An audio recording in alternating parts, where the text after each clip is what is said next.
Do you want food that was designed to survive a system or food that actually supports life? That's why so many people are turning back to seeded fruits, back to bitter herbs, back to local growers, back to traditional varieties, back to seasonal eating, back to learning where foods come from. Not because they're trying to be extreme, not because they want to live in fear, but because deep down people know the body recognizes truth. Sometimes the most healing thing you can do is not add more products, powders, and protocols.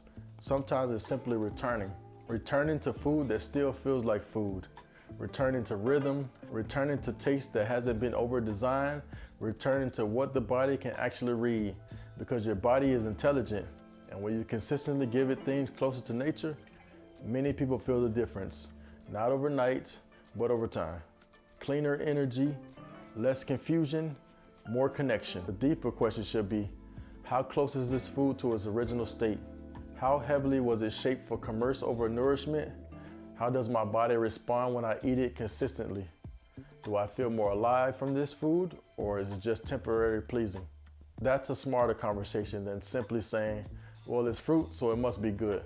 Not all fruit is being grown with the same priorities. Not all foods carry the same energy, and not everything that looks beautiful is building you.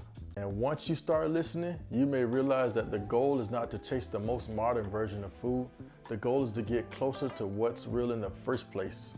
So no, this isn't just about original foods versus hybrid foods. This is really about a bigger choice. Do you want food that was designed to survive a system, or food that actually supports life? Do you want food that looks impressive, or food that feels right in the body? Because the more I study this, the more I believe the future of health may actually look like a return. Not backwards, but back to wisdom, back to simplicity, back to foods that still carry the signature of nature. And that might be the most deepest truth of all. Sometimes progress is not about adding more. Sometimes progress is remembering what we lost.